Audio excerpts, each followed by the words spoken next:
now this should be a thought-provoking little bag of spice. Was President LBJ an underrated great man of American politics? Now, I need to elaborate on this. When I say great man, I don't mean an objectively great man in the moral sense, merely men who left their mark, in much the same manner that Hitler, Stalin, Mao, Franco, or Pinochet were great men.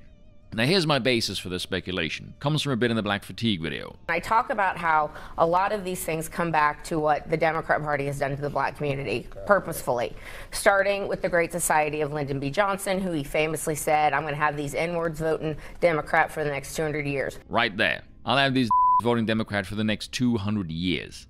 Far as I'm aware, there's no actual record of him saying that. I think it's a second-hand reference from someone when the Great Society program was signed into law in August of 1964. August of 1964. I'm sure every single one of you knows the Great Society. It's been the staple talking point about the destruction of the black community. I'll bet since any one of you have been paying attention to politics. Now, with that being said, a phrase that I've often used around here is culture is downstream from power, rejecting the Andrew Breitbart statement, politics is downstream from culture for what it is, a complete sack of bullshit. The reason I bring this up is rather simple. This very example rebukes Andrew Breitbart's claim and reinforces mine, because this piece of power is blamed for the state of black culture for over 60 years. It turns out talking about problems doesn't do jack fucking shit, which means the political grift is coming from both sides of the aisle. The one side thinks the state isn't doing enough and never shuts the hell up about it.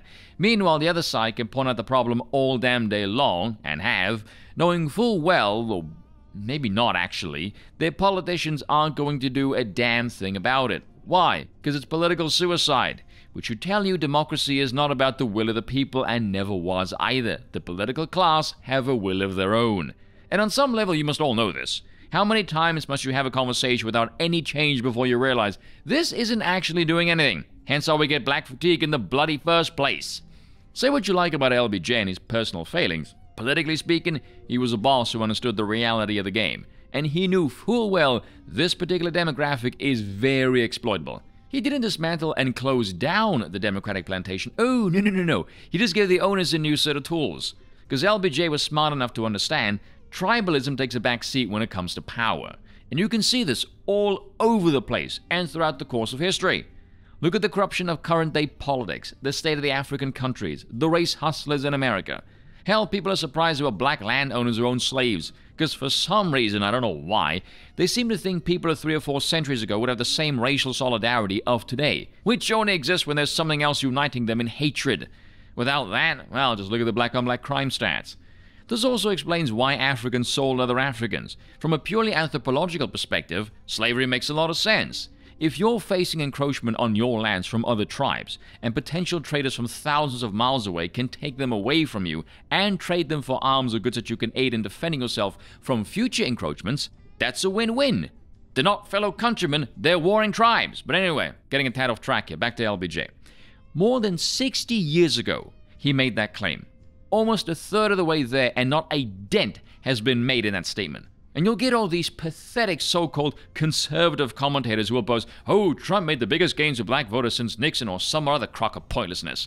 All that really means is a Democrat voting base isn't energized, but all the same damaging power policies are still there. Think about this. Is there an increase in marriage rates? No. Lower out-of-wedlock birth rates? No. Are the Republicans going to do anything to undo any of these programs they never shut the hell up about for over 50 years? No. So what the hell are you actually cheering for other than it's not a Democrat that won? What is the point of voting Republican? Simple, putting progressivism in 3rd gear instead of 6th. Robert Dabney pointed this out in 1897 with the women's rights movement, claiming that Northern conservatism doesn't conserve jack shit. And they were never going to, because it takes away power from the political class.